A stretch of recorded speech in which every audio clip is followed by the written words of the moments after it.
Good morning. Good morning.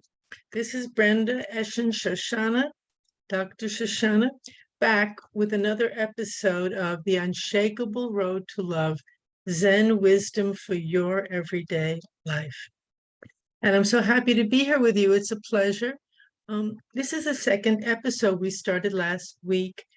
The process of walking the unshakable road to love, the process of being strong, centered, and available in our relationships for the experience of goodness, love, well-being. This is a program which will offer entirely new ways of looking at love and of relating to one another. So this week, we're going to work on what is love. There's so many misconceptions about love, and so many people are afraid of it. They're afraid of love. They say, oh my goodness, I'm going to get hurt. I'm going to get rejected. I'm going to love you. And then you're going to turn on me, or you're not going to be who I thought you were. And many people feel that's a very frightening and getting very upset. A lot of pain involved in loving. That's what we think. But let me tell you, real love never, ever hurts. Never hurts. If you're hurting in a relationship, if you're having trouble in a relationship, that's because you're trapped in what I call counterfeit love, the illusion of love, the myth about love. And no judgment, because we all are. We haven't really taken the time to just explore this very simply and clearly, and looking at the great teachings, as I said, of all the scriptures and of Zen too. Especially Zen. I can't say especially Zen, but it's very clear, very to the point. So let's begin by talking about the difference between real love and counterfeit love. Because my point is that all pain in relationships, all difficulty, all fear comes from being trapped in counterfeit love. It's never possible when you're in the state of real love to be hurt, to be wounded. Never. It's impossible to be upset and to be truly loving at the same time. Just can't happen. It can't happen. So if you want to get rid of upset, if you want to feel strong and happy, let's learn the road of unshakable love. Okay, so here, let's start with what's actually a Zen koan. Now, a koan is a story told or a question given to you by your teacher that cannot be answered logically or rationally. You cannot. And that's the very purpose of the koan, to stop our rational thought and are constantly trying to figure something out and are intellectualizing, and to contact a different part of ourselves that knows the truth, that knows the answer, that is the answer to the koan. And love is quite a koan for sure. So let's start with a very, very beautiful koan. And it's very applicable to what I'm talking about, which is what is the difference between poison and medicine? The koan is actually, the whole world is medicine. What is the illness? That's quite a koan. In other words, it's saying what's really causing the suffering that we go through? What is it? And the answer, of course, is also in the koan. The whole world is medicine. That's similar to our basic principle 1, which we mentioned last week. Everyone you meet is your teacher in what it means to love. Not necessarily to receive love from them, but to love them, to love, to be loving, to be standing on a foundation in your life and in your relationships of love. Everyone you meet, the whole world, the doorman, the guy, the waiter in the restaurant, someone you bump into on the street, whoever it is, they are your teacher. Your husband, of course, your wife, your children, your partner, they are your teacher. in what it means to love. How could that be? Because the way you respond to them is a practice, which we're going to learn, which we're going to engage in together. That is a practice of walking the unshakable road to love step by step. They offer you an opportunity to do that, to see them differently, to be different with them and with yourself. So let's play with this little koan for a moment. The whole world is medicine. I love that. Meaning the whole world is good for you. It's good. It's not going to poison you. But we don't know the difference between poison and medicine. That's another part of this koan. Know the difference. We don't. Especially in relationships and in love. We think something that tastes good, that looks good, that maybe will meet my needs. That's great. That's medicine. That's going to make me feel wonderful. I'll be happy. This person will meet my needs. This person will make me feel good. I'll be secure, or I'm excited when I'm with them. And we think that's wonderful. And that's what makes, I'm in love. No, that's not. You're not in love. That's what I call counterfeit love. Oh, I depend on them. I'm depending on them. I'm leaning on them. I can't live without them. Oh my goodness, that's far from love. That's dependency. It's childish. It's childhood behavior. It's attachment, very attachment, which we think of as love, causes a lot of pain. We hold on, hold on, hold on. We want everything to be the same. We want them to do what we want. All of that is counterfeit love or poison or pain. It's that pain is in the nature of that because we're going against the true flow of life. We're demanding another person become an object to meet our needs. These are very important points. They seem very simple, but they are simple, they're clear. But they're the bedrock of walking the unshakable road to love, because we don't want to think of that or engage in that as love. It will appear, that condition will appear, but we're going to replace it as it comes up. We're not going to join in with that illusion that attachment is love, that demanding something of another is love. I want them to satisfy me. I've heard that so many times. Well, I have to leave this relationship because it's not meeting my needs. Is that love? It's about you, my needs. What are they doing for me? I'm giving them, so what am I getting? That whole orientation has to go. That's quite a big statement to say that. And it doesn't go all at once. But let me tell you, when you turn around, and it's not hard to turn around, you just turn around. When you take one of the exercises, one of the interventions, the practices I'm going to offer, and you really experience it, you really experience what it is to be loving. It's so delicious and so wonderful. You're not going to want to go back to the old way again. You're not going to want to. It can happen quickly. It's so lovely. And you feel in yourself the correctness of it, the fulfillment that you've been looking for in that other person, giving to you. It's there when you are loving. You know, I want to mention something in keeping with this whole point of counterfeit love. We often mistake approval for love.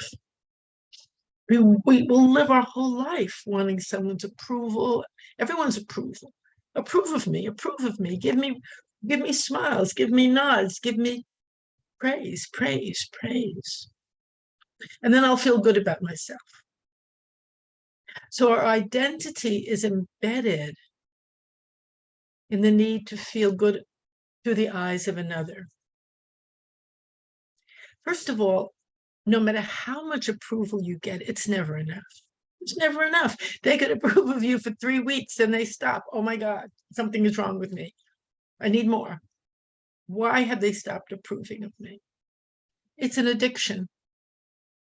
It's very interesting. It's very interesting that it's an addiction. It's poison. Poison. Addictions are poison.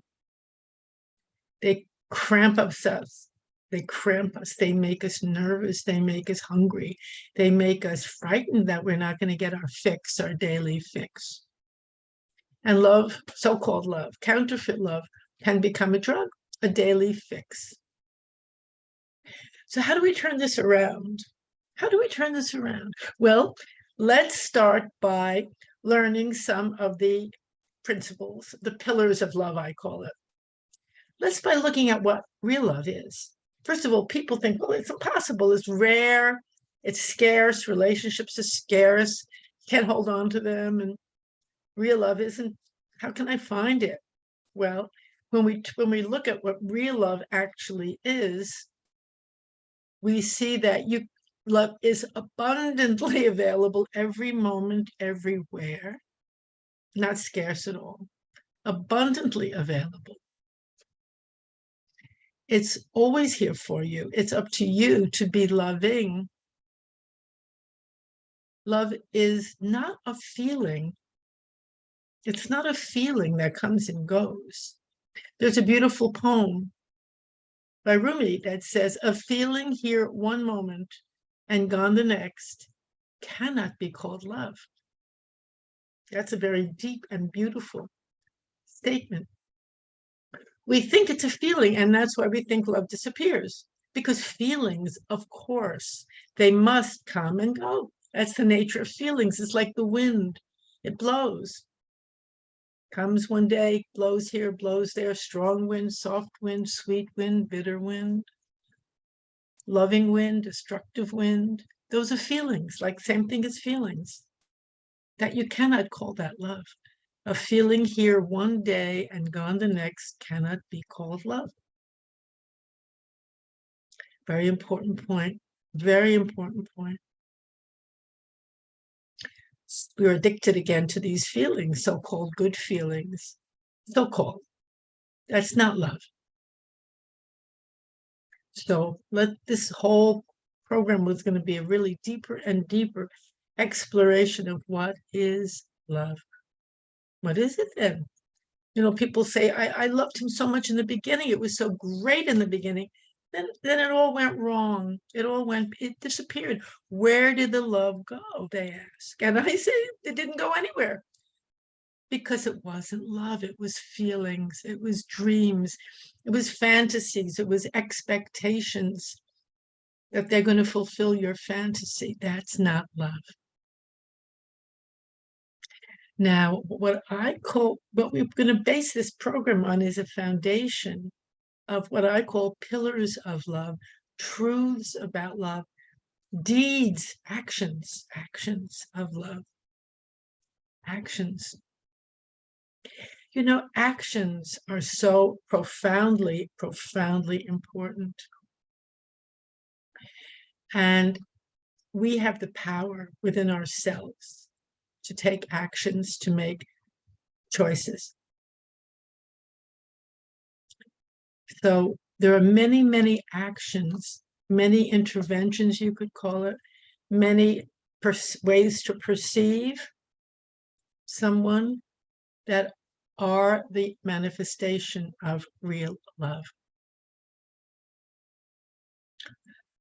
And those are practices that we do with everyone we meet. There are many of them. We'll start simply and we'll do more and more. And I want to emphasize so strongly that this program is a practice. You know, people learn a lot, they think a lot, they know a lot, for sure. But they put it into action? Is it real in their life? Do they practice it? This is the heart and soul. Then when you practice it, when you make it real, it becomes love. When you think about it, when you talk about it, when you write books about it, we can all do that. It's easy. We can say this and that and the other thing. But in order to make this a true road to love, step by step, day by day, this is a book, a program about practicing it, doing it, living it, being it. Because ultimately, when we are love, wow, you don't need anything else. That's it. That's it. Not only for yourself, but for everyone around you. That's it. That's the road, the unshakable road to love. That's the medicine. That's what it means. The whole world is medicine. So let's just begin today with one practice, and we will build upon this as we go along for sure. Explore so many aspects of this. But the first practice is you meet someone, you're with them. It could be you have strong feelings about them. It could be you're getting upset. It could be a conflict is arising. That's normal. Rather than get engaged in it, rather than jumping in, step back immediately and remind yourself, but deeply, deeply remind yourself, this person is my teacher. Right now, this person is my teacher in what it means to love. And stop. And in your mind, you can bow to them like this. Thank them. Thank them. Say thank you. Whatever they're saying, whatever they're doing, truly thank them. Thank you for coming into my life and being my teacher. Could be someone screaming at you. Could be someone being nasty. Thank you for being my teacher in what it means to love. Thank you. I appreciate you. I appreciate your being here. Thank you. But mean it, really mean it. Take a moment, you could do it. Now you're turning around. You're stepping out of the boxing match. You're standing on a pillar of love.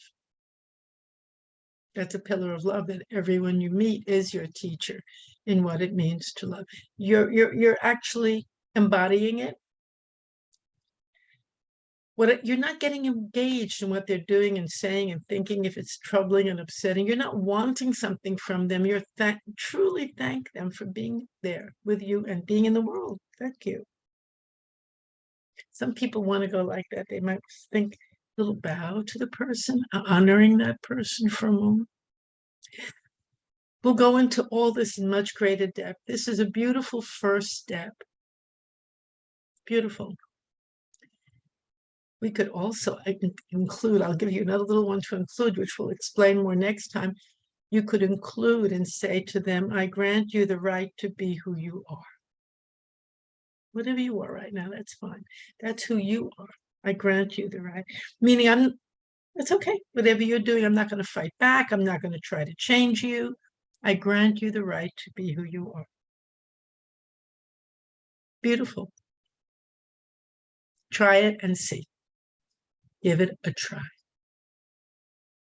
Now, we just want to tell you the actual book that this program is built upon is The Unshakable Road to Love. It's a book available in paperback and also Kindle. You can get it if you like on Amazon. And please also join us here for the ongoing discussion of it and going step by step and working on the steps and on the practices. If you want to reach me, you can. And I'm open to hearing from you. I'd love to hear from you. And my email is in the bio. And thank you very, very much for listening. It's been a pleasure to be here with you today. Thank you. And also, by the way, the website for the book, which has more information on it, is www.totalrelationshipsnow.com. Okay, thank you and have a wonderful day.